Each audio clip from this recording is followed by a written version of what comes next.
औज़ुबिल्लाहिमिनश्शैतानिर्रजीम बिस्मिल्लाहिर्रहमानिर्रहीम। आज की वीडियो में इस बात को डिस्कस करेंगे कि हम नम्स की प्रिपरेशन कैसे कर सकते हैं। ठीक है, subject detail, syllabus detail, pattern और ईच एंड एवरीथिंग मैं आपसे इंशाल्लाह शेयर करूँगा।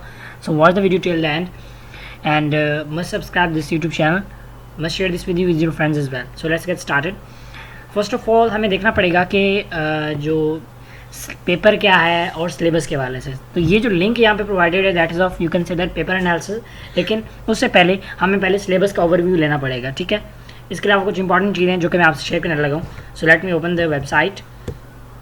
चलें, मैंने सबसे पहले नम्स का सिलेबस यहाँ पे वो करके रखा हुआ है, हम ज़रा इसको ओपन कर लेते हैं। अच्छा, एक चीज़ आपको यहाँ पे बता दूँ, नम्स कोई डिले वगैरह नहीं हो रहा। नम्स का 16 तारीख को पेपर है और एग्जैक्ट 16 को जो इसका पेपर होगा। ठीक है, तो ये बात याद रखिए, अगर कोई बच्चे यहाँ पे सोच रहे हैं कि नम्स डिले होगा या समथिंग लाइक दैट, ऐसा कुछ भी नहीं होने वाला। So keep this thing in your mind कि जो है ये कोई इसमें डिले नहीं होना। मतलब ये था कि जो जिन एरियाज़ में अगर कहीं ये किसी एरिया में इसका इशू है तो वहाँ पे हो सकता है, लेकिन अभी तक इसके हवाले से कोई इन्फॉर्मेशन नहीं है। ठीक है, तो थोड़ा सा वेट करते हैं, थोड़ा सा इसको टाइम लगेगा। सो ये ठीक हो जाएगा। तो ये जस्ट बताने का मकसद ये है कि जो डेट्स हैं वो आपकी 16 जो है अक्टूबर है। ठीक है, कोई डिले नहीं है, कोई कुछ नहीं है। तो ये चीज़ माइंड में रखिएगा, जो बच्चे इस चीज़ में कंफ्यूज हैं कि डिले होगा या समथिंग लाइक दैट, ऐसा कुछ भी नहीं होने वाला। ठीक है, अच्छा, इसके अलावा आप बात करते हैं सिलेबस की यहाँ पे। तो सिलेबस जो है मेरे पास यहाँ पे ओपन हो रहा है और सिलेबस को मैं ज़रा आपसे थोड़ा सा डिस्कस कर लूँ कि क्या क्या चीज़ें होंगी, क्या क्या पैटर्न होगा, ईच एंड एवरीथिंग। देन हम जो है पेपर एनालिसिस की तरफ जाएंगे। सबसे पहले जो हमारे पास जो वेटेज है दैट्स यू कैन से परमेबल। ठीक है, structure, weightage and difficulty level दिया हुआ है और सारी पेज बायोलॉजी, फिजिक्स, केमिस्ट्री सबका सिलेबस वगैरह प्रोवाइडेड है। तो जहाँ तक सिलेबस की अगर बात की जाए, let me open the first you can से। अब यहाँ पे ये थोड़ा इंपॉर्टेंट है स्ट्रक्चर के वाले से। इसके दो पार्ट्स होंगे इस बार। ठीक है, पहले जो भी होते थे लेकिन इस बार दो पार्ट्स होंगे। पहला पार्ट क्या होगा कि भाई ये 95% इसके मार्क्स होंगे, यानी अगर आपके 150 मार्क्स हैं तो उसमें से जो तकरीबन 140 मार्क्स हैं या 145, आप 140 कह लें, 140 मार्क्स जो हैं वो आपके इन सब्जेक्ट्स में होंगे, बायोलॉजी, केमिस्ट्री, फिजिक्स, इंग्लिश में से। और जो बाकी 10% होगा वो एक और टेस्ट होगा, वो मैं आपको आगे बताता हूँ। ठीक है, अच्छा, अगर देखा जाए बायोलॉजी के 35% यानी 55 एमसीक्यूज़, केमिस्ट्री के 40, इसके भी 40, तो 40 40 80 और 90 95। ठीक है, तकरीबन 150 मार्क्स का पेपर है। डिफ़िकल्टी लेवल देखा जाए तो मॉडरेट इजी जो है वो 25% और मॉडरेट 60%, जबकि हार्ड जो है वो 50% है। ठीक है, 150 मिनट्स जो आपको प्रोवाइड किए जाएंगे और 150 ही एमसीक्यूज़ होंगे, यानी एक एमसीक्यूज़ 1 मिनट आपको प्रोवाइड किया जाएगा। ठीक है, उसके बाद अब जो सेकंड पार्ट है वो ये होगा कि shall carry 5% weightage of NUMS entry test, shall consist 100 one best option type multiple choice question with stipulated time of 30 minutes. अब यहाँ तक मेरा ख्याल है ना कि ये जो 100 वाले होंगे इसमें ज़्यादा मतलब इजी से क्वेश्चन होंगे। देखिए, उन्होंने 30 मिनट्स दे रहे हैं, 100 क्वेश्चन दे रहे हैं, मतलब ये इजी होंगे, कोई इतने ज़्यादा डिफिकल्ट नहीं होंगे। खुद सोचने वाली बात है कि देखें, अगर डिफिकल्ट होते, सोचने समझने वाले कंफ्यूजिंग होते तो आपको 1 से 2 घंटा टाइम देते। अब 100 एमसीक्यूज़ हैं वो अपने 30 मिनट के अंदर करने हैं, तो मतलब बड़े इजी होंगे। ज़्यादा जो पॉसिबल मुझे लग रहा है ना, क्योंकि जो आर्मी मेडिकल या सिंपल ये कह सकते हैं कि जो प्राइवेट होते हैं वो ज़्यादा इस दो चीज़ों को टारगेट करते हैं। एक वर्बल, मुझे ये लग रहा है कि वो ये देंगे, एक वर्बल और दूसरा नॉन, यानी लॉजिकल रीजनिंग समझ लें, नॉन वर्बल।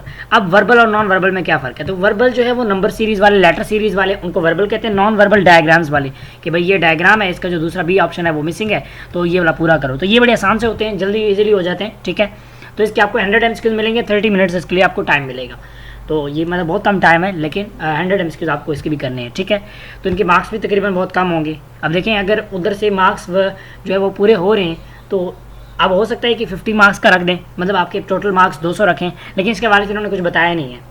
ठीक है, कि 1 मार्क का होगा या किस जो भी वो बताएंगे। उसके बाद नेगेटिव मार्किंग वगैरह नहीं होगी, यानी ये चीज़ आप अपने माइंड में रखें। ठीक है, फिर जहाँ तक बात करते हैं सिलेबस की, तो सिलेबस तकरीबन A to Z सेम है, जो PMC का और इसका तकरीबन सेम है। थोड़े बहुत माइनर से माइनर चेंजेस हैं, लेकिन उससे ज़्यादा फर्क नहीं पड़ता। अगर हम ज़रा पहले 1-2 चैप्टर को ही देख लें तो ये आप देख सकते हैं, यही चीज़ मेंशन है PMC के सिलेबस में, इसमें भी यही चीज़ मेंशन है, तो तकरीबन ऑलमोस्ट सेम है, देयर इज़ नो डिफरेंस। तो इसलिए आपको अलग से कोई तैयारी करने की ज़रूरत नहीं है। ठीक है, बस अब हमें जो करना पड़ेगा वो ये देखना पड़ेगा आ कहाँ से रहा है। जिस तरह हम जिस तरह हम PMC के लिए बायोलॉजी जो है ज़्यादा फेडरल बोर्ड से प्रिपेयर करें, इसी तरह हमें इसमें देखना पड़ेगा कि कहाँ से ज़्यादा आ रहा है। ठीक है, वो हम देखेंगे, so don't worry about that. तो ये तो हो गया सिलेबस हमारा, और सिलेबस ऑलमोस्ट सेम है, मैं आपको बता रहा हूँ। जहाँ तक बात है इंग्लिश की, थोड़ा इंग्लिश में चेंज है। वहाँ पे मैं आपको बता दूँ। इंग्लिश में सबसे पहले वोकैब, अब वोकैब आप किप्स वाली करें, ठीक है, वोकैब किप्स वाली करें, बेस्ट है, कुछ और करने की जरूरत नहीं है। जहाँ तक बात है टेंसेस सेंटेंस स्ट्रक्चर की, तो ये जो सिंपल होते हैं इतना ज़्यादा मुश्किल नहीं होते, लेकिन थोड़ा सा आपको माइंड यूज़ करना पड़ता है टेंस के हवाले से, मतलब उसका मतलब रूल्स एंड रेगुलेशंस हैं वो थोड़ा आपको करने पड़ते हैं। फिर स्पेलिंग आपको दिए जाते हैं, पंक्चुएशन बहुत ज़्यादा रिपीट होती है इसमें, ठीक है। इसके अलावा ये 3 टॉपिक हैं, सब्जेक्ट, एडवर्ब एंड एडजेक्टिव, इन्हीं तीनों में आपको थोड़ा बहुत कंफ्यूज करके जो है वो फिल इन द ब्लैंक्स वाले एमसीक्यूज देगा, ठीक है। तो ये था हमारा जो है सिलेबस डिस्कशन, उम्मीद है आपको चीज़ें क्लियर होगी। बाकी मैं चीज़ आपको ये दोबारा क्लियर कर दूँ, कोई इसमें डिले वगैरह नहीं हो रहा, और ये आपका पेपर जो है एग्जैक्ट 16 जो है अक्टूबर को होने वाला है, ठीक है। अब बात करते हैं इसकी तैयारी कैसे करनी है, ईच एंड एवरीथिंग जो रह गया हमारा उस पर हम चलते हैं। So okay, let me open the, चलें, ये तो हो गया हमारा सिलेबस डिस्कशन हमारी हो चुकी है। अब बात करते हैं कि जो ये तो हो चुका है, ठीक है। अब बात करते हैं पेपर एनालिसिस की। उसके लिए मैंने ना अपनी वेबसाइट पे जाके हमने ओपन किया है इसको, आप ये कह सकते हैं कि ये लिंक दिया हुआ है, मैं चलता हूँ इस लिंक से सीधा हमारी जो वेबसाइट है दैट इज premed.pk, उस वेबसाइट पे चलते हैं and there you can say that कि जो टेस्ट है वो अटैम्प्ट करते हैं। अब स्पेशली यहाँ पे मैंने एक पेपर ओपन किया हुआ है नम्स का, ठीक है, और इस पूरे पेपर को हम एनालाइज करेंगे कि क्या क्या चीज़ें हैं, किस तरह आ रही हैं, क्या चीज़ नहीं है। तो ईच एंड एवरीथिंग इंशाल्लाह हम इसको सॉल्व भी करेंगे, साथ डिस्कस भी करते जाएंगे। अब ये तकरीबन 2020 का पेपर है, लेकिन ज़्यादा डिफरेंस नहीं है सिलेबस में, ज़्यादा डिफरेंस नहीं है, माइनर से चेंजेस हैं। यानी 2020 का अगर आप सिलेबस उठा के देखें और 2022 का देखें, इतना ज़्यादा चेंज नहीं है, थोड़ी बहुत चीज़ें ज़रूर चेंज है। यानी उसमें मैंने जब देखा था तो उसमें होम्योस्टैसिस वाला चैप्टर था, जबकि इस न्यू वाले सिलेबस में नहीं है। तो ये थोड़े ज़रूर चेंजेस हैं, लेकिन ये आप कह सकते हैं कि मतलब जो इसमें है यानी मेजॉरिटी में सेम है, ठीक है। चलें, अब देखिए हमारे पास यहाँ पे pick the correct option, there are Sheila and Iram. देखें यहाँ पे आप जब यूज़ करते हैं एंड, तो एंड के जो है आप एंड से पहले जो है वो लगा लेते हैं कॉमा, बाकी बाद में नहीं लगाते। तो देखिए इसमें हमारा जो बेस्ट ऑप्शन है that is there are Sheila's and Iram's results card, ठीक है। तो बिल्कुल ये ठीक है, क्योंकि यहाँ पे अपॉस्ट्रॉफी का जो है वो यूज़ हुआ है, ठीक है। यानी आपको इससे क्लियर हो गया कि अब मैं आपको पहले इंग्लिश का बताऊंगा, फिर आपको सारे सब्जेक्ट्स का बताऊंगा क्या क्या चीज़ें आ रही हैं।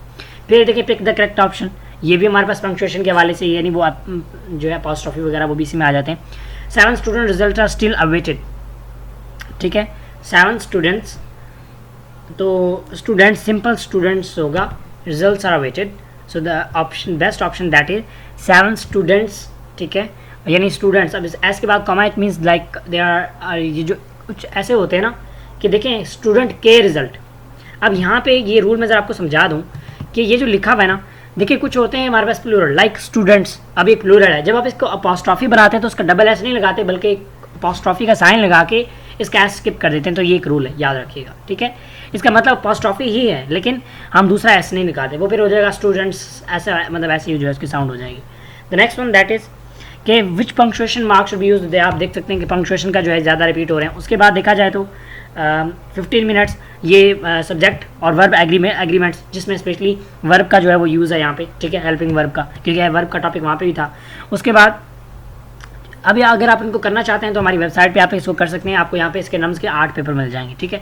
अच्छा, उसके बाद पैसिव वाइज एक्टिव पैसिव, अब ये जनरल है, ये आपको अगर कर लें तो बेस्ट है। वैसे ज़्यादा ये किस में आते हैं, टेंसेस में आते हैं। अगर आप देखें यहाँ पे तो ये जो है टेंसेस वाले टॉपिक में आते हैं, तो ये आप देख सकते हैं, हमारी वेबसाइट भी आपको बताती है एक साथ में किस टॉपिक में आ सकते हैं, ठीक है। तो ये टेंसेस वाले टॉपिक में से आते हैं, तो इस वजह से इसमें इतना ज़्यादा कुछ वो नहीं है कि आप में इशू है। आइडेंटिफाई एरर, वो मैं आपको वहाँ पे बताया था कि स्पॉट द एरर वाली जो एमसीक्यूज आएंगे उसमें, उस सिलेबस में भी मेंशन है, ठीक है। उसके बाद फिल इन द ब्लैंक, ये बिल्कुल आ सकते हैं, और ये इसमें स्पेशली है क्या, ये भी वर्ब का फिल इन द ब्लैंक है, तो वर्ब वाला टॉपिक इंक्लूडेड है। उसके बाद द कैटल, अब देखें ये भी हमारे पास हेल्पिंग वर्ब और वर्ब कॉम्बिनेशन है। उसके बाद मूव करते हैं नेक्स्ट, तो ज़्यादा इतना मुश्किल नहीं आता, ये हमारे पास आ गया वोकैब जो कि वहाँ पे भी मेंशन है। Then the next one that is, फिर आपके पास ये पोस्ट पंक्चुएशन वाला, देखिए पंक्चुएशन ज़्यादा रिपीट हो रही है। पीएमसी प्रेपोजिशन को ज़्यादा टारगेट करता है, जबकि नम्स जो है वो पंक्चुएशन को करता है, ये याद रखिएगा, ठीक है। अब अगर इसमें देखा जाए तो ये भी आपके पास जो है वो प्रेपोजिशन का एक एमसीक्यूज आ गया है। तो देखें अभी ये सिलेबस में मेंशन नहीं है, लेकिन ये जनरल एमसीक्यूज हैं, तो जनरल जो एमसीक्यूज इतना ज़्यादा कोई मुश्किल नहीं होते, आप इनको जनरली सॉल्व कर लेते हैं। अब ये इसका सिलेक्ट द राइट सेंटेंस, मतलब ये भी वो टेंसेस की बात है, टेंस के हवाले से आपने इसको देखना है। आई कांट वॉक, और ये किस फिल इन द ब्लैंक में से है, तो स्पेशली जो है ये भी यहाँ पे एडजेक्टिव का एडवर्ब का उसका कॉम्बिनेशन जो है यहाँ पे वो किया, क्योंकि सिलेबस में है मेंशन है already. Can tell this fact his face, मतलब से on his face, simple that is, you can say that to his face, ठीक है, बल्कि टू आएगा, यानी उसके सामने आप बता सकते हो। तो यानी ये आप कम्बिनेशन है, इतना ज़्यादा मुश्किल नहीं होता। इसका इंग्लिश पे पोर्शन बहुत ईजी होता है, बहुत सिंपल होता है, बस थोड़ा सा आपने जो चीज़ें वहाँ पे मेंशन की हुई सिलेबस में उनको ज़्यादा टारगेट करना है। For NUMS you can say that. और ज़्यादा मैं आपको कहूँगा कि बेस्ट जो आपके लिए किप्स की बुक बेस्ट रहेगी उसको टारगेट कीजिएगा स्पेशली, ठीक है। उसके बाद tense structure, tense sentence and structures में से आया हुआ ये। The next one that is ये भी टेंस स्ट्रक्चर में से, ठीक है। कोई आउट ऑफ सिलेबस ऐसा कुछ भी नहीं। फिल इन द ब्लैंक में स्पेशली वर्ब और प्रेपोजिशन, पंक्चुएशन, उस हवाले से जहाँ पे कॉम्बिनेशन हैं। उसके बाद choose the correct option, well perhaps इसमें भी हमारे पास जो है वो पंक्चुएशन के हवाले से बात हो रही है, ठीक है। Find out the antonym that is vocab. तो ये जो थे हमारे इंग्लिश के थे। अब हमारे बायो के स्टार्ट होते हैं। अब ज़रा हम बायो का कर लेते हैं। तो बायो का देखिए इसमें से अब ज़रा मैंने जहाँ तक मैंने वो किया ना कि ये किसी बुक को टारगेट नहीं करे बायो में, ये बायो में जनरल एमसीक्यूज दे रहे हैं। यानी जनरल इस तरह है कि अगर आप जाके पंजाब में देखेंगे तो वहाँ पे भी ये चीज़ मेंशन है और पी फेडरल में मेंशन है। तो इस तरह करके दे रहे हैं, कोई इस तरह नहीं है कि मतलब यू कैन से दैट कि हम एक बुक को उठा लें ऐसा कुछ कर लें, तो ऐसा कुछ भी नहीं है, ठीक है। अब negative feed mechanism characteristic of which class, अब ये लाइन कोई प्रॉपर्ली मेंशन नहीं है लेकिन फिर भी इनको मतलब इन्होंने इस तरह दिया हुआ है। The next one that is कि फंक्शनैलिटी ऑफ पेपिलरी मसल।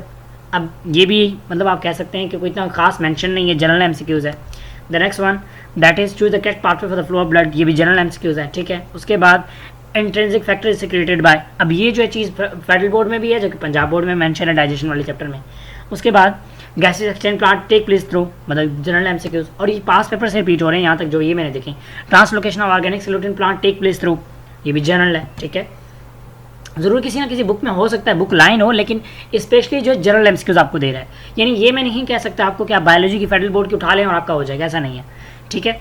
तो आपने जनरली चीज़ों को भी कवर करना है, यानी मतलब जनरल चीज़ें भी करनी है। अगर आपकी बुक में देखें कोई चीज़ ऐसी है मेंशन नहीं है, 9th क्लास में पढ़ के आए, 10th में पढ़ के आए, वो भी आ सकती है, तो ये भी चीज़ माइंड में रखिएगा, ठीक है।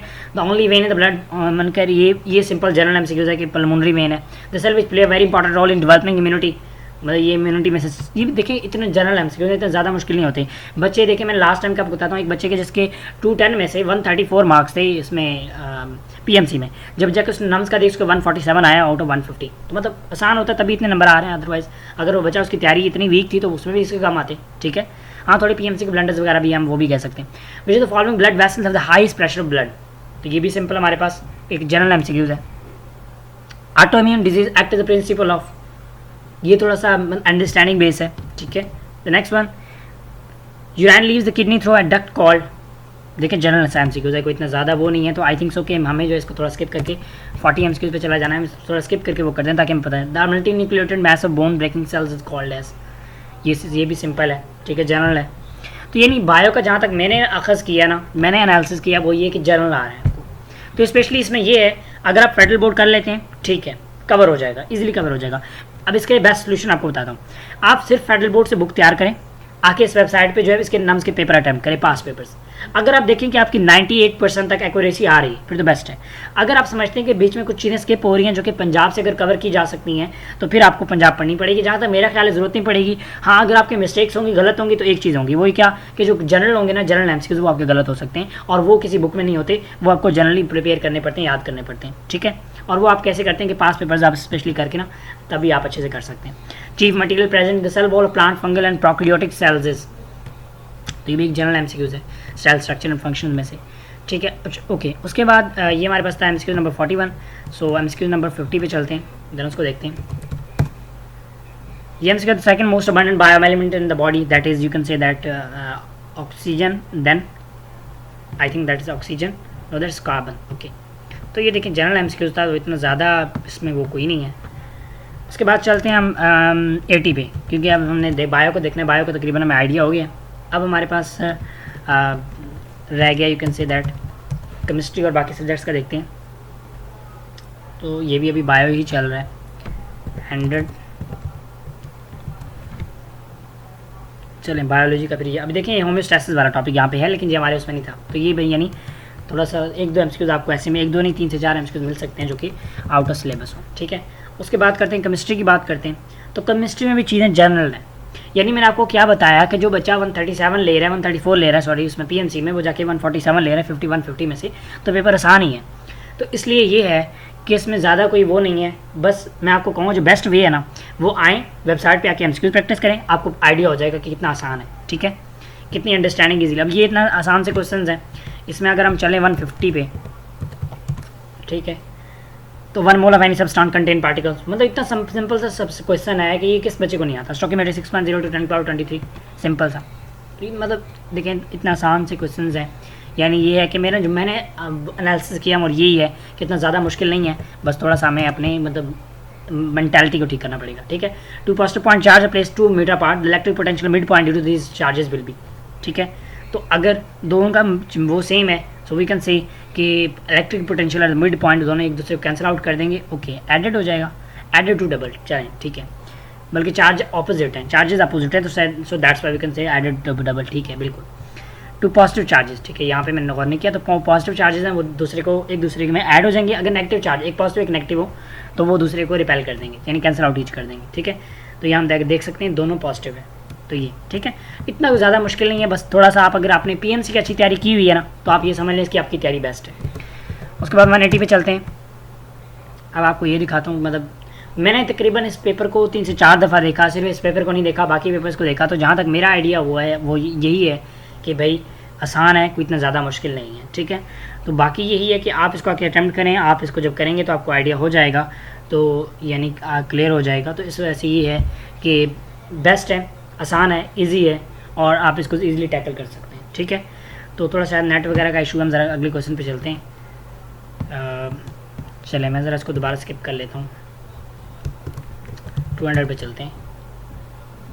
सो लोड नहीं हो रहा, चलें लेट मी, मैं ज़रा इसको स्टॉप करके दिन कर। नाउ ओपन हो चुका है, इसको आप देख सकते हैं। तो ये हमारे पास MCQ नंबर 180 है। 190 not in stationary waves are passing through their equilibrium position the energies. तो ये भी एक जनरल MCQs है, हो सकता है किसी बच्चे ने पढ़ा, हो सकता है ना पढ़ा हो। तो यानी ये कुछ चीज़ें हैं, इस तरह जनरली हैं, कोई ज़्यादा इतना मतलब मुश्किल नहीं है इसका नम्स का पेपर, ठीक है। तो आप इसको जो इजीली अटैम्प्ट कर सकते हैं। ज़्यादा मैं यही कहूँगा कि मेरे एक्सप्लेन करने से कुछ नहीं होगा, आप आगे इस पर वेबसाइट पर इसको अटैम्प्ट करें, ठीक है, खुद अपना एनालिसिस करें तो बेस्ट रहेगा आपके लिए। देखिए which device use to measure the potential difference between 2 point, that is potentiometer, ठीक है।